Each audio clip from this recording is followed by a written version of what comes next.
Good afternoon, friends. My name is Nayaswami Padma, and I'm here today to bring you some of the writings or teachings, in this case, teachings presented for the teachings of Paramhansa Yogananda, but presented in Swami Kriyananda's autobiography, The New Path. Kriyananda was his direct disciple, and in his autobiography, he has literally hundreds of stories of teachings that he learned and experienced by living with Yogananda. And so this morning, I'd like to read to you, let me find the right page. Here it is. This little excerpt. Jean Haupt told me of one occasion when Master upbraided one of the nuns in his presence. You'd have thought the roof would fly off, Jean said, chuckling. Master was pacing the floor, shouting. I was seated at one end of the room. The nun was at the other. Master, whenever he faced her, emphasized his meaning with a stern look. But when he turned his back to her, his face relaxed into an amused smile. He didn't stop shouting, but he winked at me before turning back fiercely in her direction. That is just such a beautiful example, illustration of how the Guru helps us and guides us, needing to take on a certain position, a certain look, the way many parents, hate to discipline their children, but know that unless they do, it won't serve them later in life not to have learned those lessons. And so reluctantly, the parent disciplines. And so it is with the Guru, only they don't feel a sense of reluctance as much as a natural sense of duty and dharma in that circumstance. On Monday and Tuesday, we didn't have power here on Kameno Island at Ananda. And so the program, I was all ready to record it live for you as I am today. But I had no internet because of lack of power, or computer for that matter. So I couldn't do it. On late Sunday afternoon, we had learned of the passing of a dear friend, Nayaswami Seva at Ananda Village. And Seva and I go back a long, long way. I first met her in the very early 1970s. And when I moved there in 1973, for many years, I shared a small office with her, serving in what later became the Hansa Temple at Ananda Village, but at the time was not only the publishing building, but it was where the only offices of all of Ananda existed at that point. There were no other communities yet. Ananda Village was it, and that building was it. So Seva and I shared a room there, and as would happen when people are dedicated in their service, they work long hours and spend a lot of time together. And so we became fast friends, and walked the path hand in hand. She was instrumental in those very early years. I was 16 years younger than she was. I was in my early 20s, and she was in her, early 40s already then, or just approaching 40.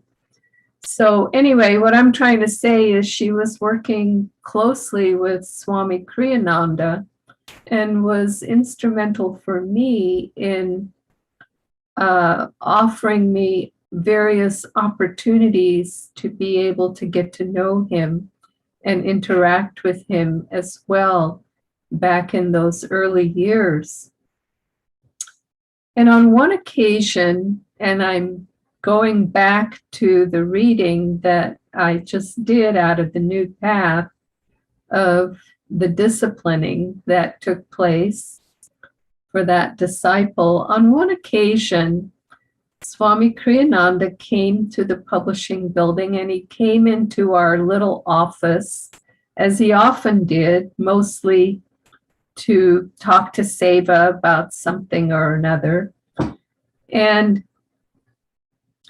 Seva's personality was such that she was fiercely loyal, and at times she seemed fierce in her protection of Ananda, making sure that nobody who came was trying to harm the work in any way, that sort of thing. And so Swami Kriyananda came into our office, and he looked out the big picture window. And when you looked out of that window, what you saw was the hobbly roadway that we had back in those days of the entrance to Ananda village. And he looked, and he, was sort of acting out and making fun. Who is that coming in? And what do they want here? And what are they doing? And of course, there was no one coming in. But he was teasing her and making light of an attitude which, in fact, on the one hand may have seemed loyal, but on the other hand, it was not conducive to sort of the open-hearted, open door, all are welcome energy that Swamiji was trying to get us to understand as being important. The guest is God, regardless of the guest's intentions in that moment. Ultimately, the guest truly is God, because God resides within everyone. And so Seva instantly understood what he meant and set to the task of becoming more open and becoming more accepting and becoming more compassionate to everyone who came. She took every nuance of teaching that he offered her, every tasty morsel of guidance that he offered her, and she took it within. She had a very, very deep intuition and perception, understanding. She took it in, she would get it right away, and she would act on it. And I thought of one other story. Many stories are coming to mind because, it was the loss of a dear friend that we all had this week. Whether you knew her or not, she was instrumental for the work of communities, the work of Swami Kriyananda's writings, the work of everything that he did to further Yogananda's teachings in this world. She was instrumental in all of it.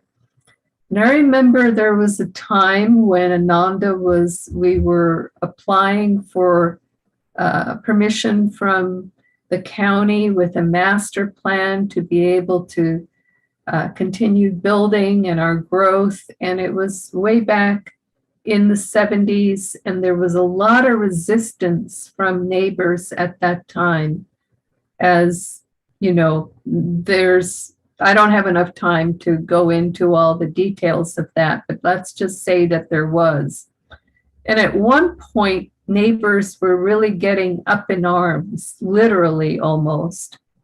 And Seva heard about this, and she said to Swami Kriyananda, I'm going to sleep on your deck tonight. And if anybody dares to trouble you or assault you, I'll protect you. I'll be there.